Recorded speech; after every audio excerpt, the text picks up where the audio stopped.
Bien, Madame la Ministre, chère Agnès, Monsieur le Secrétaire Général délégué aux idées, cher David, Mesdames et Messieurs les pilotes de ces conventions, Messieurs surtout, cher Antoine, cher Stéphane qui est avec nous en visio, j'ai bien sûr une pensée amicale pour Pascal qui s'est exprimé également, Mesdames et Messieurs les pilotes des groupes de travail, Mesdames et Messieurs. En janvier dernier, j'ai lancé les conventions thématiques de notre parti avec un objectif, vous le savez, réussir notre réarmement idéologique. Dans un moment où la vie politique devient une langue morte, où on ne propose plus, on ne réfléchit plus, on ne débat plus, ces conventions thématiques étaient pour moi absolument impératives. Impératives pour retrouver le goût du débat au sein de notre parti comme au sein de la société, impératives pour renouer avec l'esprit d'innovation qui définit notre parti, impérative aussi pour renouer avec les Français. Les Français, je crois, n'en peuvent plus qu'on parle de personnes et qu'on ne parle plus d'idées.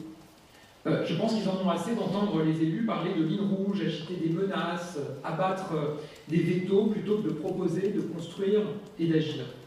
Je pense qu'ils n'en peuvent plus d'entendre qu'il serait urgent de ne rien faire, de ne pas agir, de rester prostrés jusqu'à la prochaine présidentielle, alors même que l'argent qu'ils ont à la fin du mois, les murs qui se fissurent à cause des mouvements du sol, les crises d'asthme de leurs enfants, ils ne peuvent pas attendre 2 ans pour les régler. Alors nous n'allons pas attendre, pas 2 ans, pas 1 minute, et toutes les propositions que nous faisons dans ces conventions thématiques, nous sommes prêts à les porter, à les défendre, à les mettre en œuvre dès maintenant.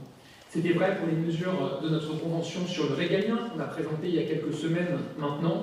C'est vrai pour les mesures de cette convention pour une nouvelle donne économique et climatique. J'avais fixé aux pilotes un cap et un seul, l'audace. L'audace de proposer, d'innover, de bousculer, l'audace d'avancer des solutions fortes, parfois inattendues, radicales, même si elles animent le débat. L'audace de l'action alors qu'il est si nécessaire de faire.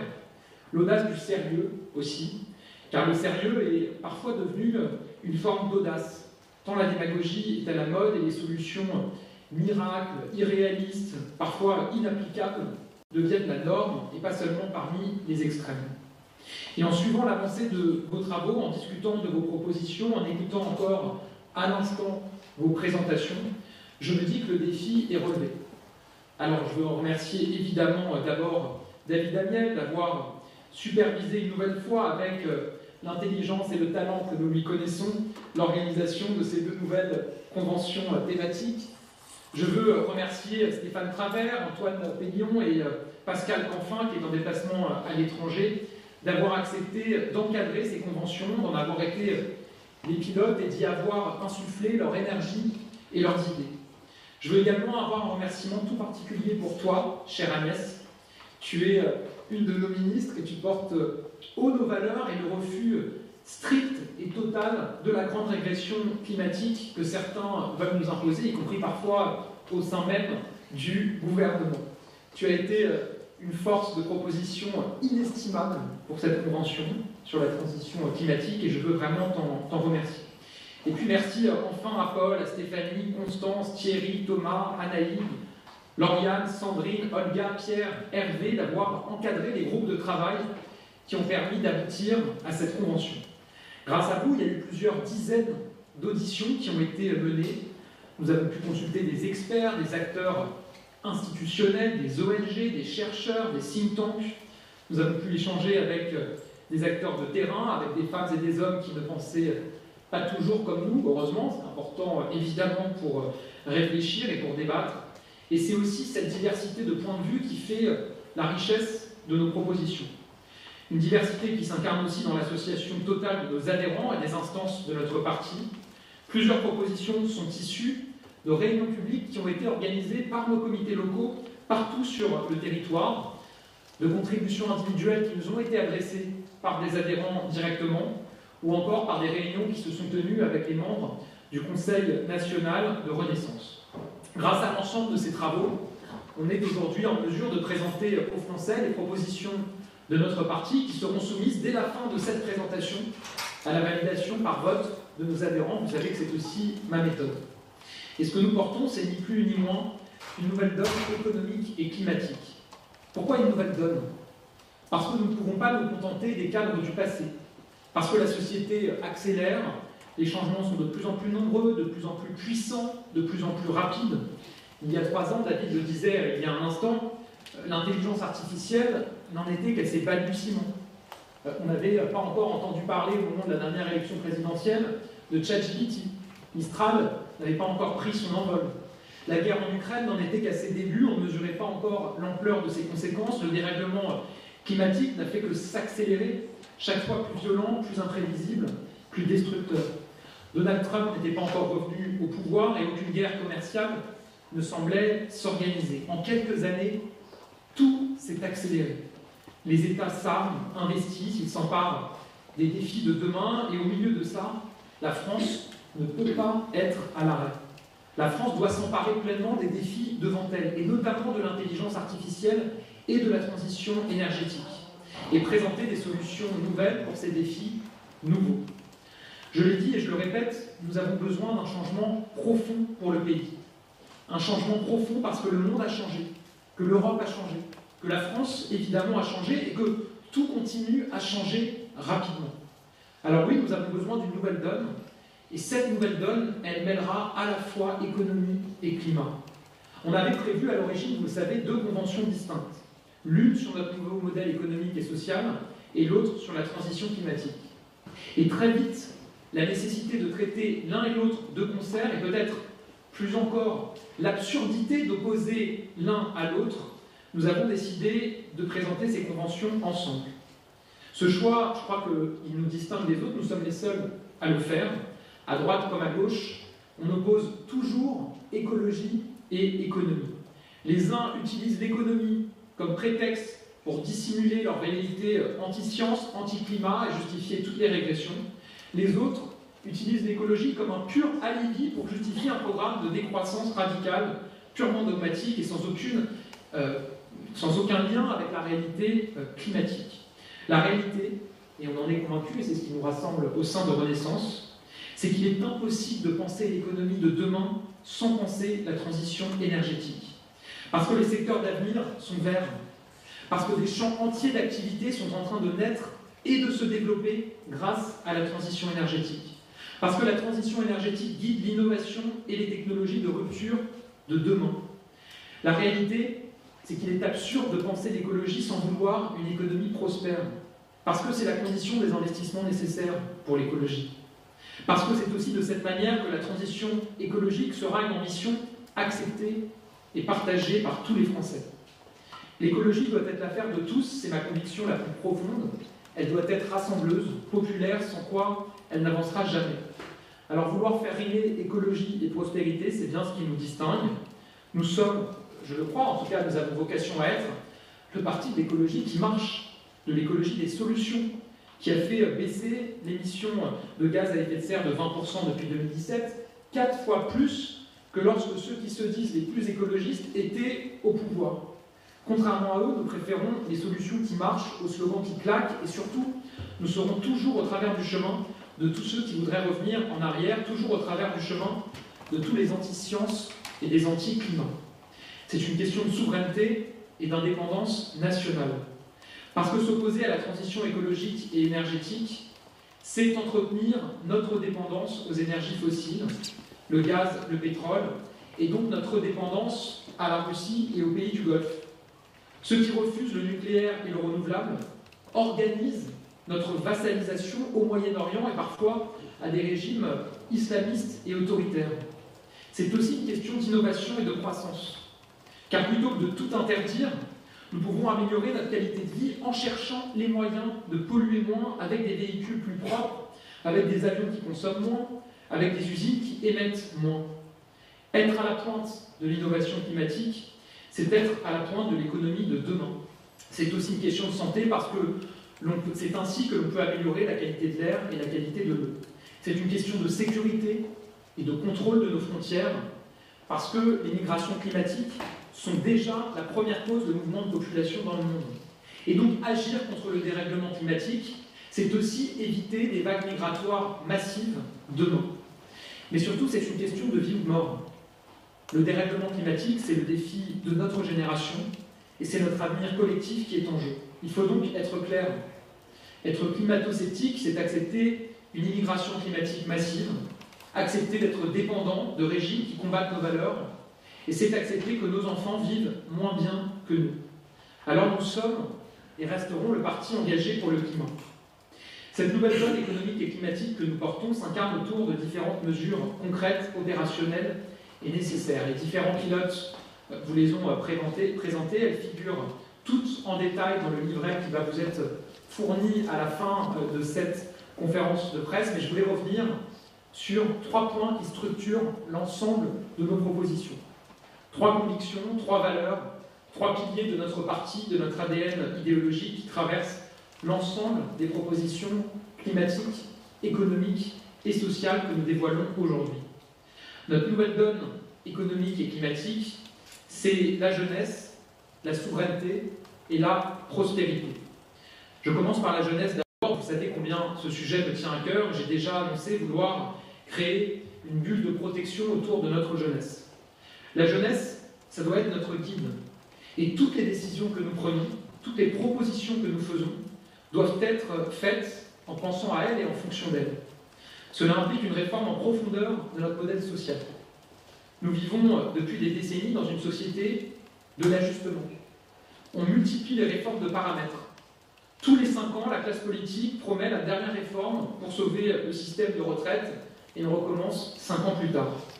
C'est un supplice pour les Français et ça mine la confiance de la jeunesse pour l'avenir, convaincue qu'elle ne touchera rien des fruits du modèle social hérité du Conseil national de la résistance.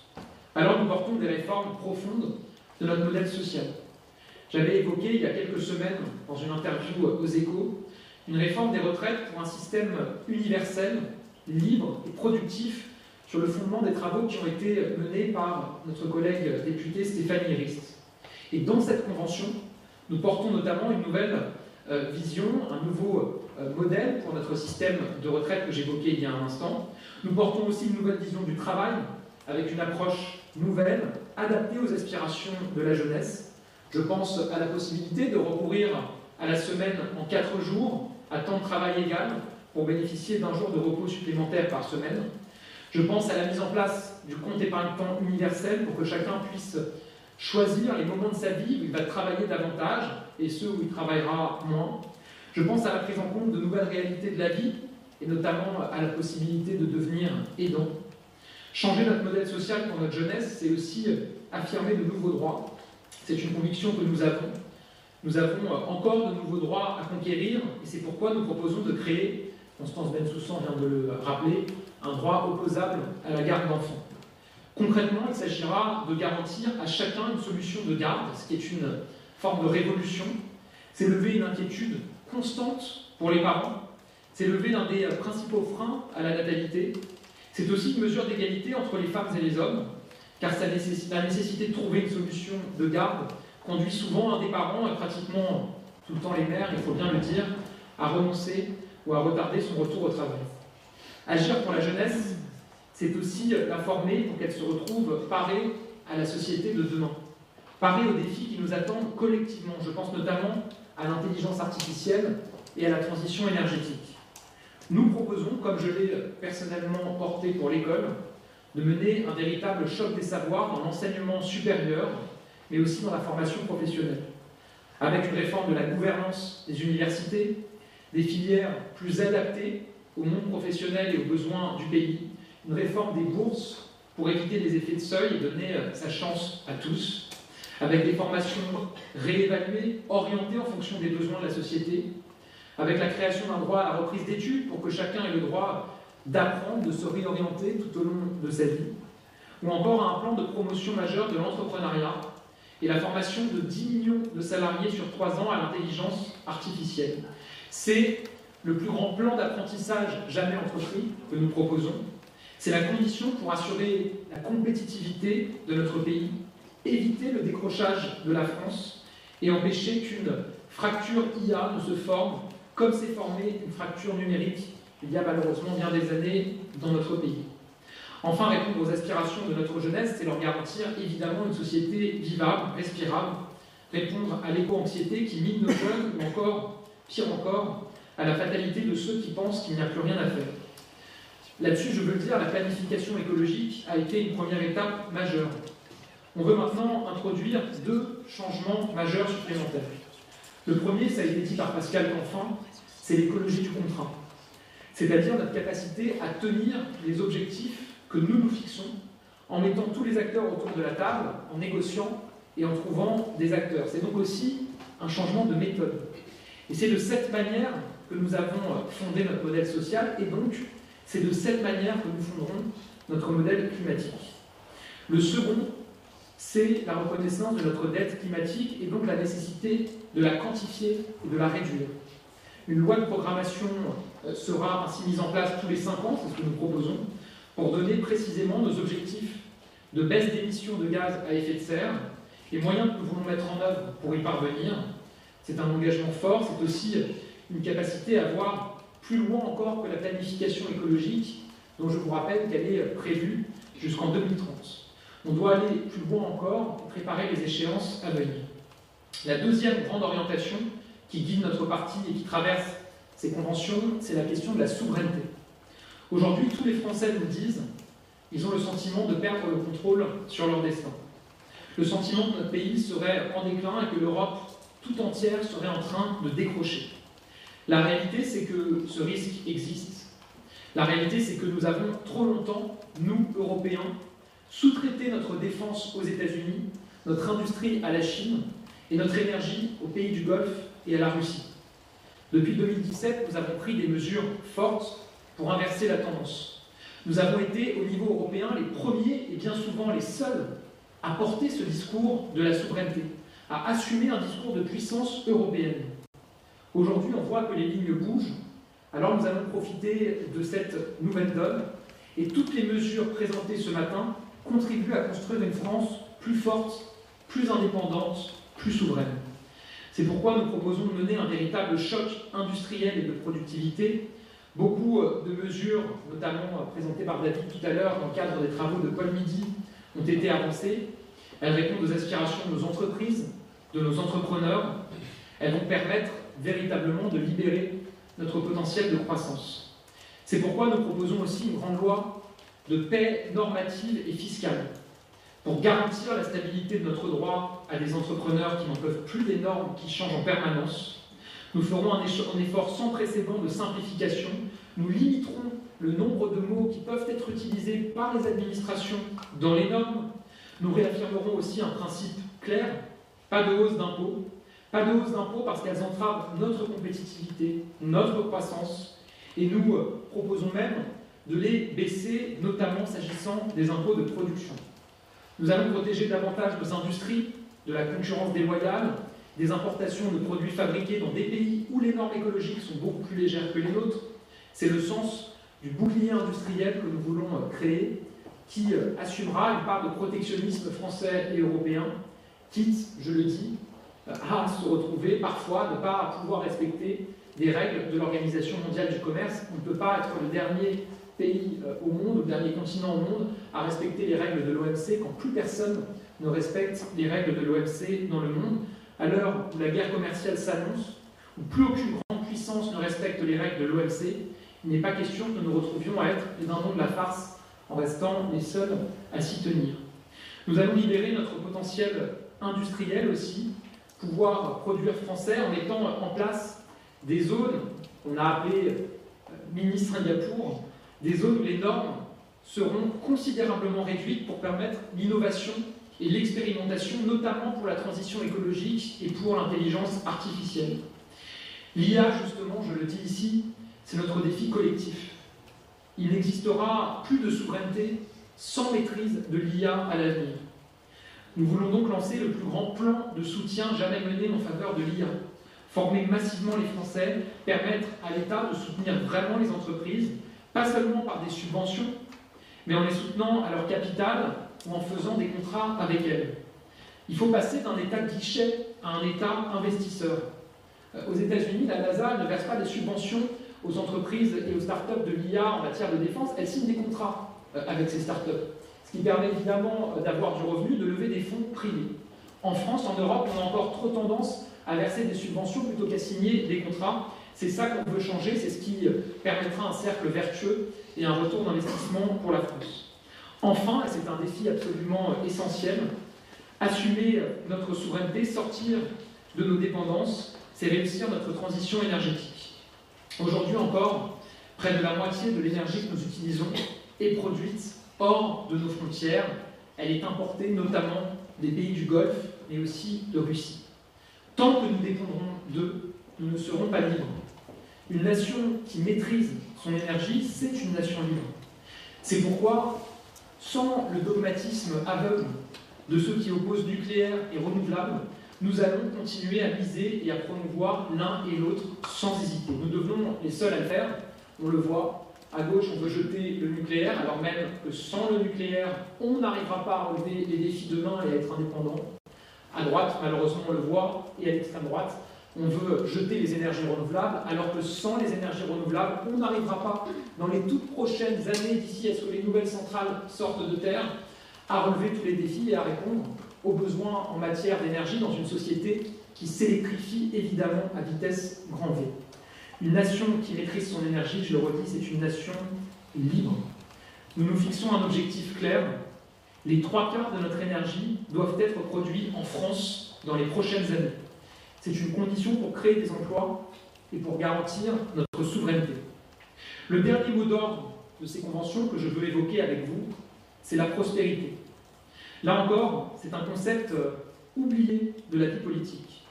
Aujourd'hui, on ne parle que de coupes, de dépenses. C'est important, évidemment, mais ça n'est pas suffisant.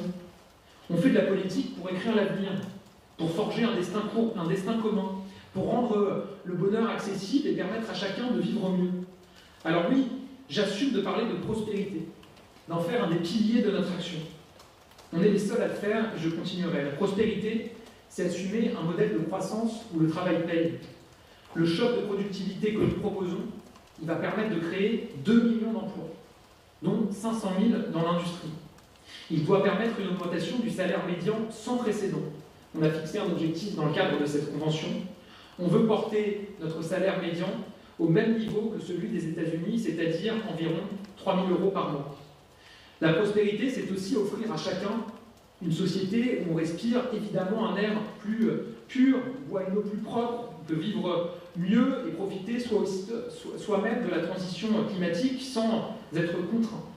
Je refuse l'écologie à 2 vitesses promue par certains où seuls les plus riches pourraient se le permettre, où les voyages deviendraient un luxe interdit aux plus modestes et aux classes moyennes, où la voiture serait un ennemi alors qu'elle est essentielle pour les Français. Alors plutôt que d'interdire, de culpabiliser, d'opposer, je propose de donner à chacun, et notamment aux classes moyennes, les moyens d'avoir un mode de vie sain.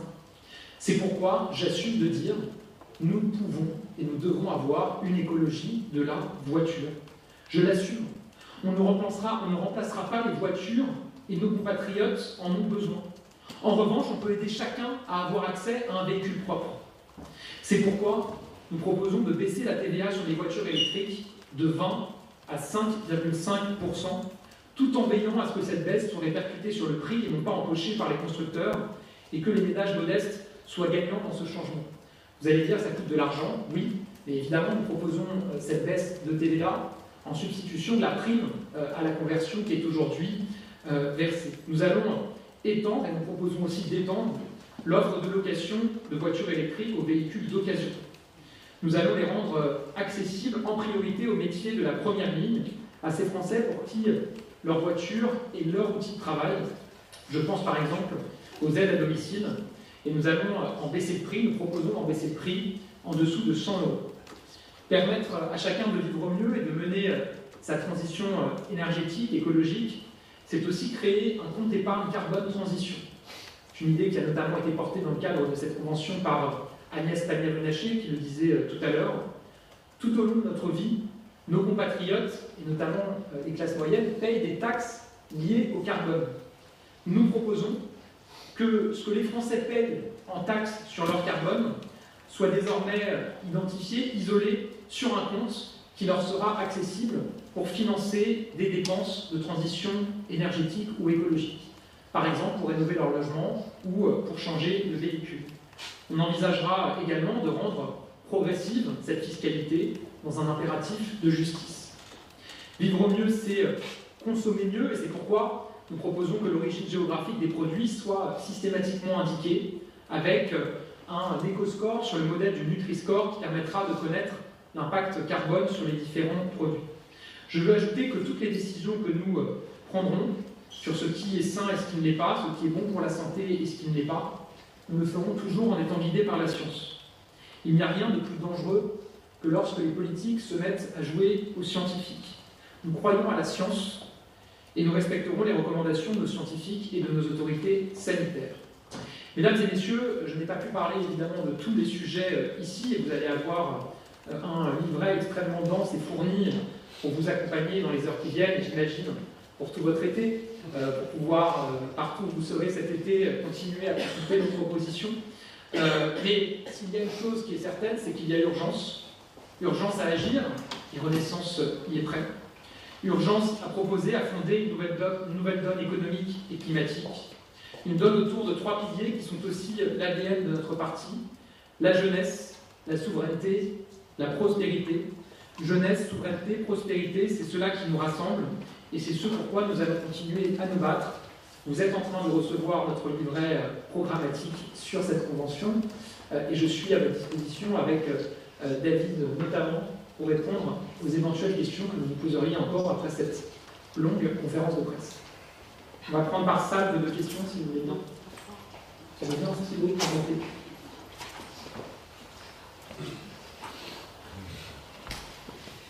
Bonjour, Thomas Soulier pour Le Parisien aujourd'hui en France. Vous présentez des mesures sur le climat dans un contexte particulier, avec cette pétition sur la loi du plomb qui, je viens de le voir, maintenant cumule 1,3 million de signatures. C'est du jamais vu. Est-ce que vous dites depuis 48 heures que vous regrettez peut-être votre vote sur cette loi-là? Et deuxièmement, au vu de l'émotion collective de l'opinion publique, est-ce que vous pensez que le président devrait ne pas promulguer la loi du plomb? Merci. Oui, bonjour, François Vignal, publicsina.fr. J'avais une question sur le chiffrage de toutes ces mesures. Est-ce qu'il y en a un pour prendre l'exemple du compte épargne carbone transition, ça par exemple, combien ça coûterait? Ça me semble un peu vague. Est-ce que vous avez des éléments? Léonard Tal, TF1 LCI. Question complémentaire sur la loi du plomb. À défaut d'une non-promulgation de la loi par le président de la République, est-ce que vous pourriez prévoir à une seconde lecture au Parlement à la rentrée? C'est ce vers quoi penchent certains dans votre camp, y compris, il me semble, la présidente de l'Assemblée nationale. Alors, vous avez fait un tout petit compliment sur la loi du plomb. Vous ne trouvez pas que c'est vain de demander une deuxième délibération? Si une deuxième délibération ne va déboucher sur rien, donc est-ce que vous trouvez que c'est vain?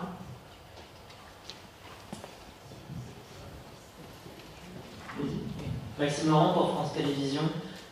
Question sur la deuxième circonscription de Paris pour les législatives. Quelle est la... C'est loin de la donne économique. Mais ça le fait parler des climatique, même si la météo politique à Paris, c'est aussi important, bien sûr.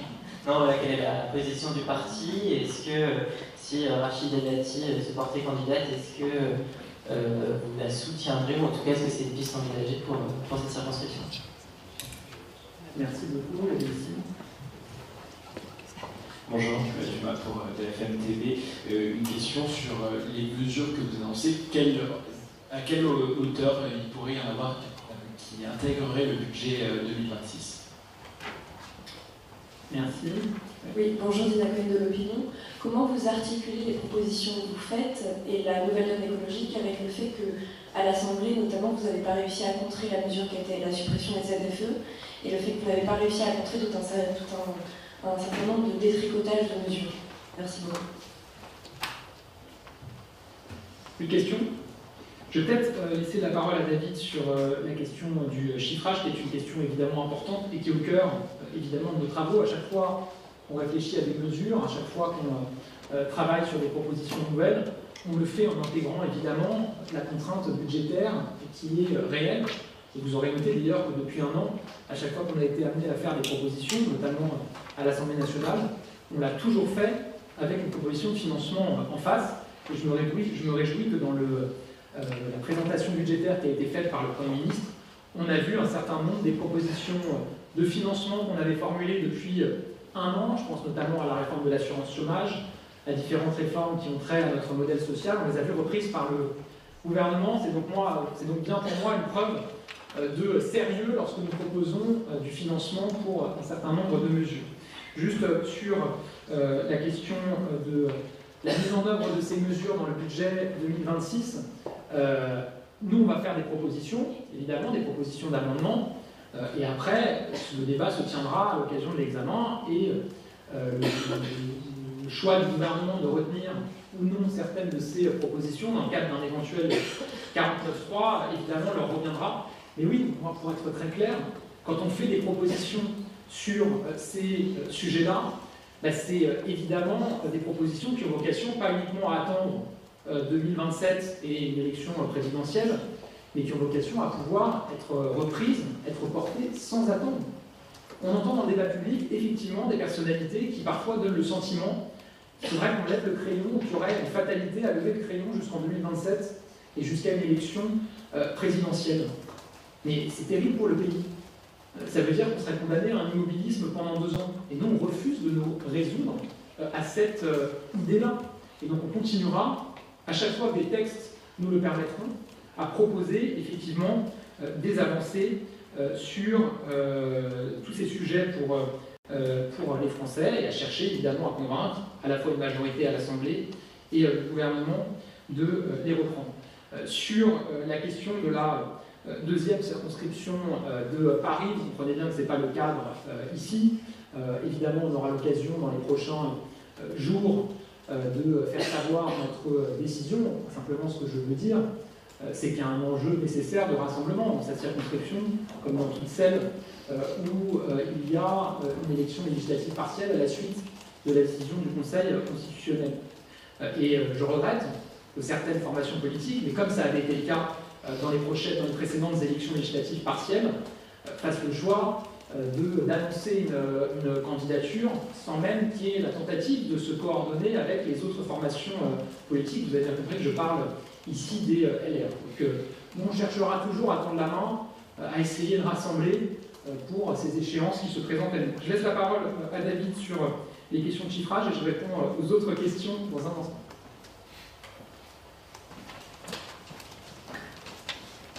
Merci, oui, je suis le type sinistre qui vient parler de chiffrage. D'abord, 2 éléments de réflexion. Il y a un horizon de court terme, qui est le projet de loi de finances pour 2026. Là, on adoptera la même méthode que celle qu'on a toujours adoptée, qu'on avait adoptée dès le budget précédent, la discussion pour le budget 2025. C'est-à-dire, à chaque fois qu'on fait une proposition, bien complémentaire ou bien alternative au projet de loi de finances proposé par le gouvernement, de mettre en face des mesures d'économie à l'euro près. Je pense que c'est extrêmement important, car si on est simplement dans une logique où les parlementaires ne font qu'ajouter les dépenses, évidemment on n'arrivera pas à réduire les déficits. L'année dernière, on avait pu proposer la réforme de l'assurance chômage, qui n'avait pas été retenue par le gouvernement de l'époque, qui est désormais retenue par le gouvernement de François Bayrou. On avait proposé de s'attaquer aux arrêts de travail, ça commence à l'être, on fera des propositions également en ce sens. On avait proposé de pouvoir aussi revoir l'articulation entre l'État et les collectivités territoriales. On fera de nouveau des propositions en ce sens, dont certaines d'ailleurs pourront être appliquées dès le prochain projet de loi de finances. Et puis ensuite, on aura, et ce sera un des grands enjeux de nos conventions à l'automne, une réflexion pluriannuelle sur les finances publiques. Parce que le drame des derniers mois, des dernières années, c'est qu'on ne regarde qu'à la semaine. Et donc ça s'explique évidemment par le contexte parlementaire, mais c'est quand même un peu délétère. En réalité, l'effort qui doit être fait par la France, pas en un an, mais sur plusieurs années, c'est un effort d'à peu près 120 milliards d'euros.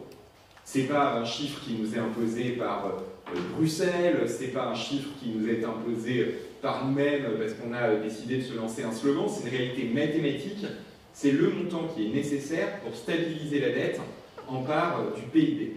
Et donc évidemment, ça implique d'avoir une vision sur plusieurs années, ça implique de pouvoir défendre un certain nombre de mesures pour stimuler la croissance, c'est évident, parce que dès que vous avez une augmentation de 0,1 point de la croissance économique, vous avez d'un seul coup 1,5 milliard qui rentre dans les caisses, et donc tout ça, mis bout à bout, implique d'avoir un projet de réforme complet sur plusieurs années de nos dépenses, de notre fiscalité et évidemment de mesures de soutien à l'activité économique. Donc au-delà du projet de loi de finances 2026, c'est ce qu'on proposera cet automne avec, vous l'avez compris, un diagnostic très clair qui est que la France a besoin d'investissements publics pour l'avenir, elle a besoin d'investissements en matière de défense, elle a besoin d'investissements en matière de transition écologique et énergétique, elle a besoin de consolider les services publics essentiels, l'université, la recherche, l'éducation, la santé, et elle va donc devoir faire des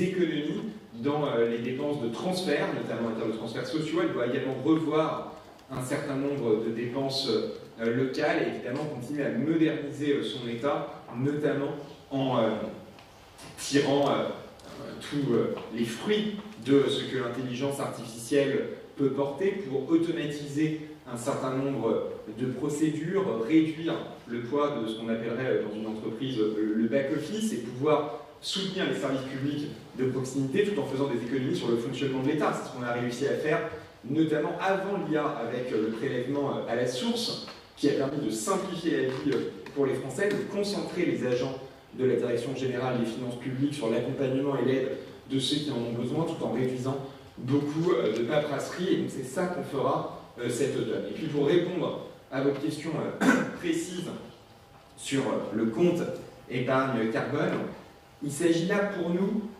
non pas d'une dépense supplémentaire, mais d'une réflexion sur le fonctionnement de la fiscalité carbone.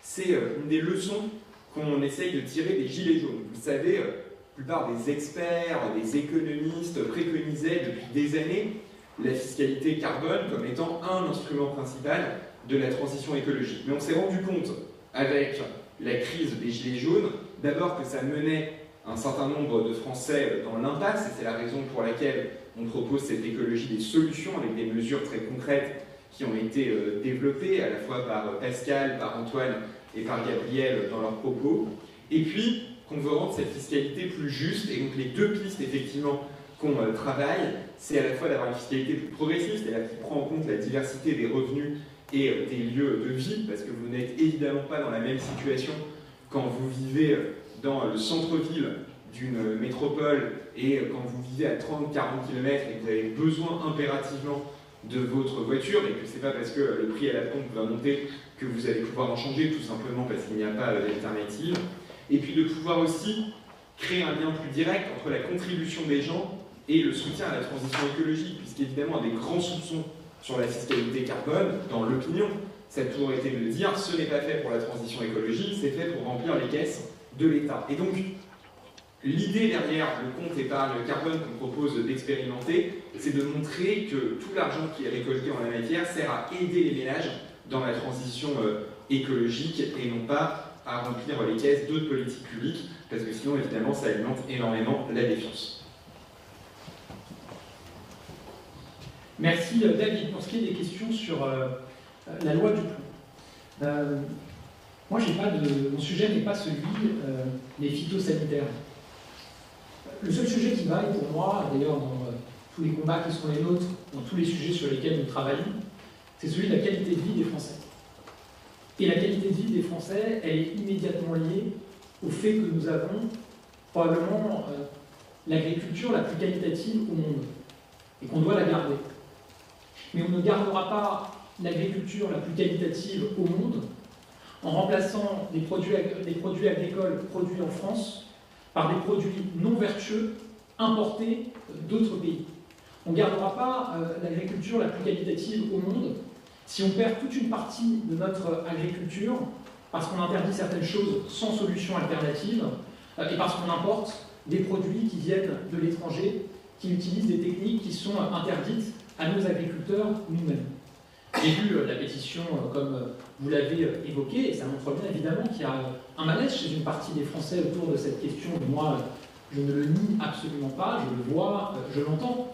Et c'est pour ça que je pense que c'est très bien si ce débat peut se tenir à la rentrée parlementaire, Mon souhait, c'est que ce débat puisse être orienté avant tout par la science.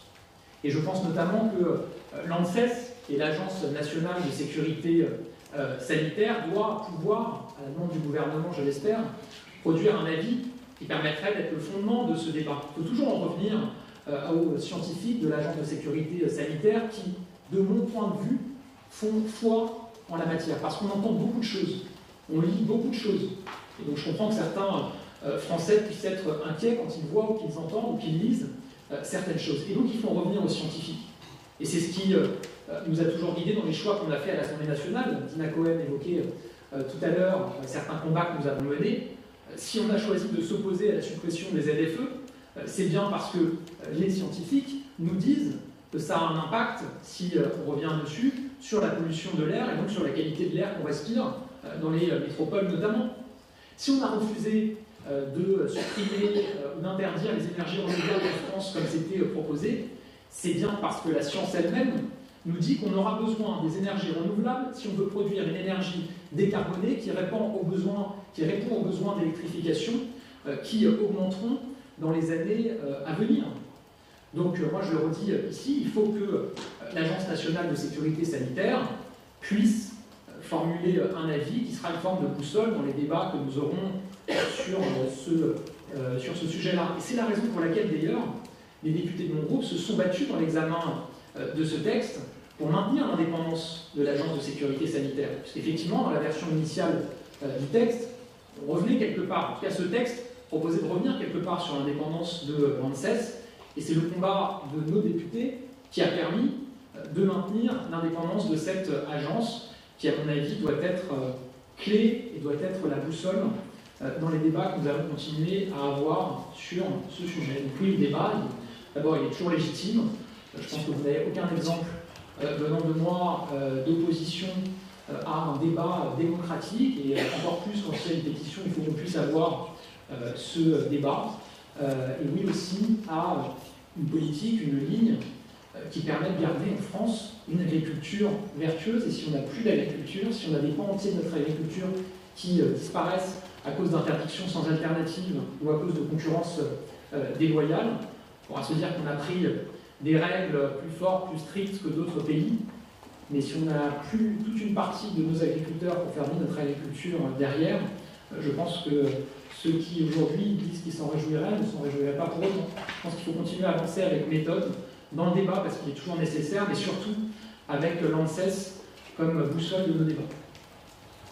Peut-être une autre série de questions, et puis ensuite nous quitterons. Simplement petite relance, parce que le ministère de la Justice fait savoir ce matin que plusieurs élus qui ont voté pour la loi ont été menacés. Le ministre de la Justice va prendre des dispositions par rapport à cela. Il dit qu'il prendra des mesures de grande fermeté. Est-ce que vous, en tant que président de groupe, vous avez eu des remontées d'élus menacés? Est-ce que vous avez une réaction à ce sujet? Merci. Pas d'autres questions. On termine donc par là. Oui, j'ai vu cette communication du ministre de la Justice, mais vous savez, on voit depuis plusieurs années maintenant, dans une société de plus en plus violente, régulièrement des menaces contre les élus.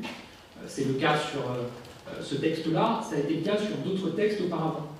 Des menaces qui parfois d'ailleurs visent toute formation politique. Et on a vu à l'occasion de certains votes, de certains textes, des élus de l'opposition, parfois même de l'opposition extrême, menacés parce qu'ils défendaient une ligne à laquelle j'étais personnellement totalement en désaccord. Ça ne m'a pas empêché de dénoncer les menaces et les intimidations dont ils faisaient l'objet. Je pense que dans une société démocratique saine, évidemment, quand on est élu, on doit pouvoir prendre des décisions, on doit pouvoir assumer ses choix sans le faire sous la menace à son intégrité physique. Et donc, quels que soient les sujets sur ce sujet-là comme sur d'autres, évidemment, vous me trouverez toujours du côté de ceux qui défendent nos élus et leur capacité à pouvoir agir et prendre leurs décisions avec une seule boussole, c'est leur conviction, c'est l'intérêt général et c'est le mandat qui est donné par leurs électeurs. Merci beaucoup.